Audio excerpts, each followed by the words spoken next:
So Allan and Dick, how did Kerkering Barberio begin? First off, there was a friendship, Rob. Dick and I both worked for the same local CPA firm. This was 1970. Partner, when did you start? You were there a year or two ahead of me. Right, but not by much, okay? Yeah. And I came from Illinois and you came from? Cleveland. Cleveland, right. Yeah. We became friends, and this CPA firm that is no longer in business didn't handle clients the way we felt clients should be handled. They didn't handle staff the way we felt staff should be handled. So over a couple beers and at each other's homes, we said we can do better. And our wives got along with each other? Yeah, we were all friends. Yeah, we were in our 20s, what, 22? No, that was later than that, wasn't it? A few years older. Yeah. A few years older.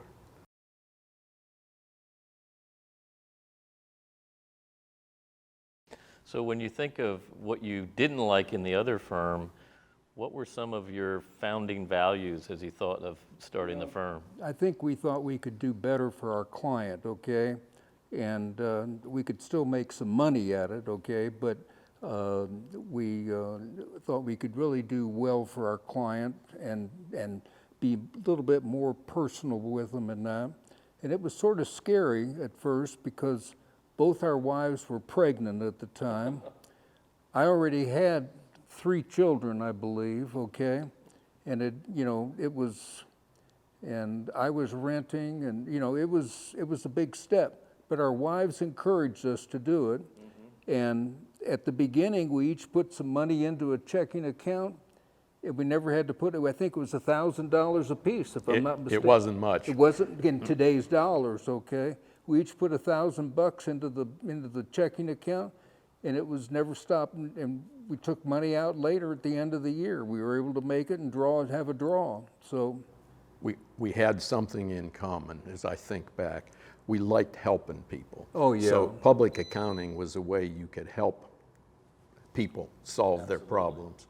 And he and I just both really enjoyed doing that. Yeah. Still do. And Allan had worked for a big company. What was it, Diamond Shamrock? Diamond Shamrock, gas and I had oil. worked for CPA firms, yeah. Price Waterhouse and another one in my hometown of Quincy, Illinois. And I knew more about the auditing and that type of thing versus Allan, but we both liked what we were doing and that, and so we took care of people's financial statements and do on a monthly basis and did tax returns for people. So it really worked out well for us, and we enjoyed doing it too. Certainly did. Yeah, whatever they needed, we wanted to help them. Right. Mm-hmm. It's interesting, the foundation of our industry is about that. Those that are successful care about and help people. Yeah.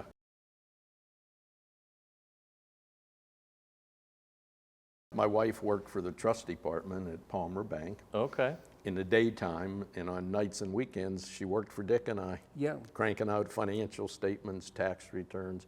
We didn't have copy machines in those days, so you couldn't just copy something. You had to type it out. And when we finally got to where there were copy machines, we would do the return in pencil. We give it to each other to review and check it. And then we would come back at night and put it, they used to make a copy of it, but you had to put each page into a sleeve and then run it through the copy machine, because I guess one at a time, because I think it would burn the paper if you didn't have that sleeve on it or something. Those are old days, okay? It was some ammonia process. Yeah. Technology's changed a little bit over the years. Oh my gosh, yeah, that's the thing that amazes me the most, okay? Mm-hmm. I mean, it's just amazing. We bought one of the first adding machines, and I know we bought one of the first HP calculators. Oh yeah, I remember on my desk it was about this wide, and you had the numbers coming across like that, and I was amazed. I don't know about Allan, but I still. Well, it was expensive. We spent $700 for a piece of equipment, which was unheard of in those days. Right. Remember when Dieter Gebhardt convinced us we needed a fax machine? I do. I still remember that, okay? What's a fax machine? Exactly. I said, what are you talking about, okay? And then he explained it, and then, you get the beep on the other end of the phone, he sort of, we finally followed him and said, yeah, we need to do that. And as each year went by, even before I left, every new technology would come. And Allan was more into the tech part than I was. And he would get excited about something. I'd say, sounds good to me. You do, if you think it's best, do it, okay? And off we went. And now fax machines are obsolete. Just Oh, about. yeah.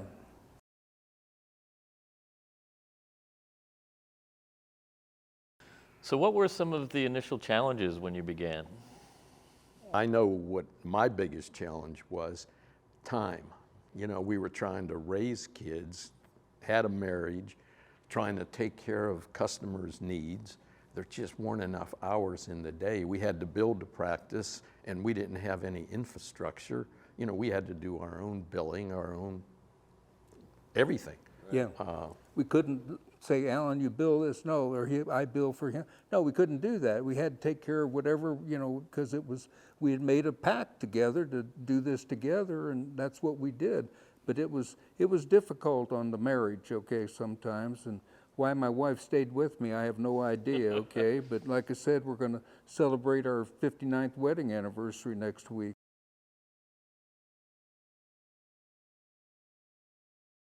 Well, I know when I joined the firm in 1986, so 14 years after you started, the reputation around town was amazing. Well, that's what we wanted, okay?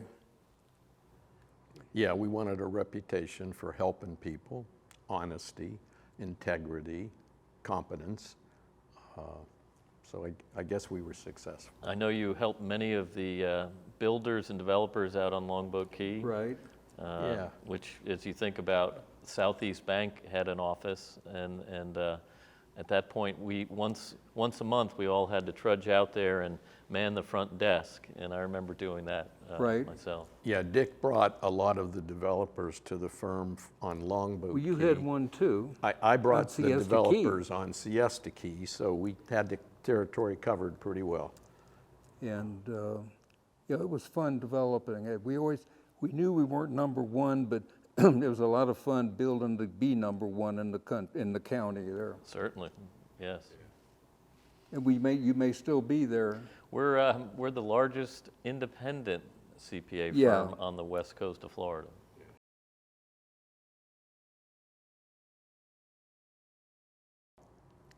The firm has a culture, and I've seen it expand and maintain that culture of quality, client service, quality treatment of staff.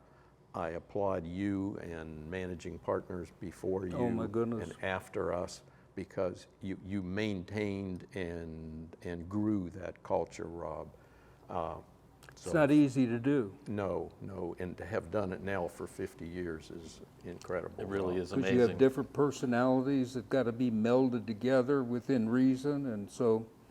I mean, what you all started with your focus on family and focus on our clients, I think was so important because, again, if you take care of your clients, you take care of your people, you're going to be successful. They take care of you, okay, is Yeah. what basically is what happens. Yeah, see, but to keep that going for as many people as you're doing right now has to be a challenge, because it's not written anywhere, I Right. doubt. Right. It's some days are easier than others. Oh, let me tell you, okay, can still remember some of the hard days, but I also remember some of the blessed days that we Yeah. had too. So, No doubt, no doubt. Yeah. I mean, when you talk with a client that someone in the firm has really helped and made a huge difference in their life, it's just so rewarding. Oh, And, yeah. Yeah, it is, I think it's just a great thing to see.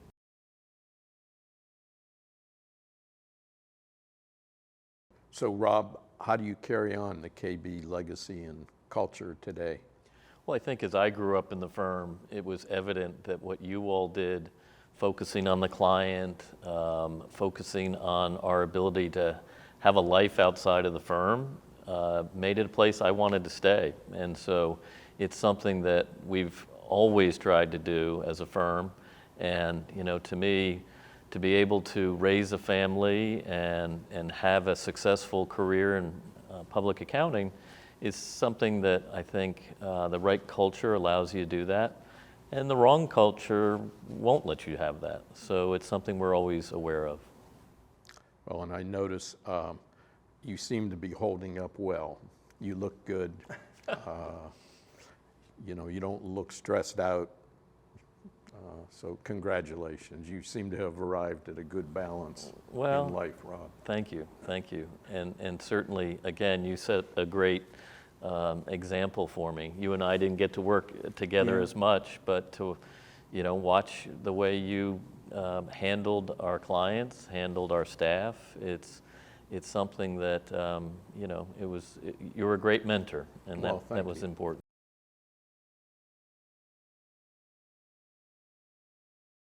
What do you appreciate most about the foundation that we've created? You know, I think what I appreciated most was it seemed to be, we took the best of larger firms and we put it in a local firm. Good point. And you know, there was focus on people, focus on clients, finding the resources to basically do what our clients needed to have done. I saw a lot of creative problem solving. I saw a lot of great relationships in the community. If we couldn't do it, we knew other people that did. And that's something we've continued throughout the time I've been at the firm. And so to me, people come to us to have their problems solved, and whether we can do it or find someone who can. But again, it's attempting to keep a balanced life in a very busy industry. We used to call it the Accountants Relief Act every time Congress did something. If someone thinks that the tax return is going to go away, you're right. Every time there's a new law, we know we're set. So, Hey, back in our day, they used to always advertise, well, you'll be able to do your tax return on a postcard.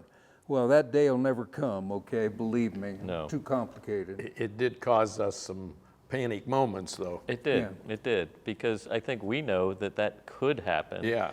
But I don't think that certain the legislative factor won't allow that to happen. No.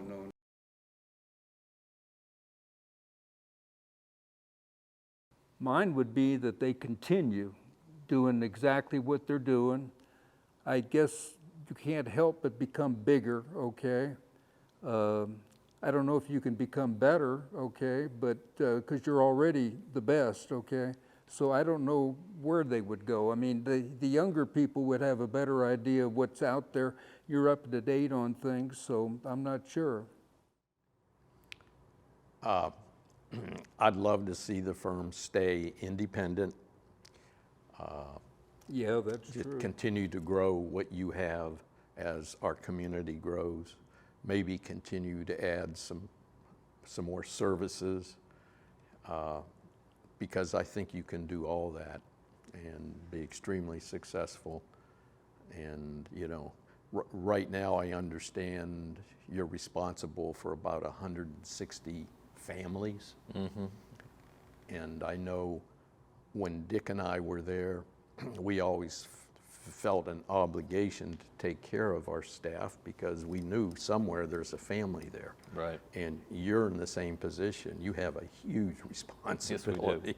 Yes. So you're now one of the bigger employers in the county, and I'd love to see you Is that continue right? that. Huh? Wow. Well, yeah, and I think one of the exciting opportunities that we have right now is as more and more of our partners retire, it's providing opportunity for younger people to come up and become partners of the firm. And I think the important thing is to really listen to what type of clients do they want to serve, and you know, who do they want to help, as we talked. Good point. Because you know, the clients that you all brought in need to be replaced. And, Oh, yeah. and we need to have services that really are current and help people. So whether it's starting a new service line or maybe even a new company, you know, there's tremendous opportunity on the west coast of Florida. It's just amazing. Yeah, see, and you're already multi-generational, so just keep it going. Without a doubt.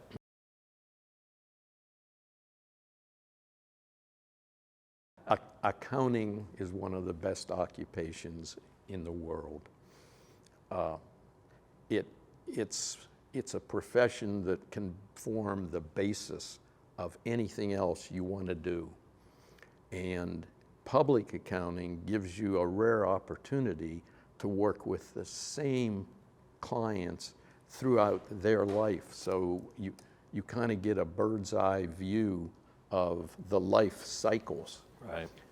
And there's just no other profession that I can think of. Lawyers don't keep clients for 30 years generally. Doctors don't, but accountants do. Right. So it's just a great profession. I agree. I think, you hear of it as it's the language of business, and you get to work with so many different businesses. If you focus in one industry, you know that industry very deep. If you see a broad range of clients, you can share ideas, solutions. Oh, yeah. With absolutely. It's use each other for a sounding board. Yep, absolutely. Well, that's right. See, you've had the advantage of seeing hundreds and hundreds of businesses and clients and their problems. So, it just, as I say, one of the best professions that I'm aware of. And I would add to that with all the baby boomers retiring, with all of the opportunities in this industry, people will be able to join the profession we all have been in and really thrive.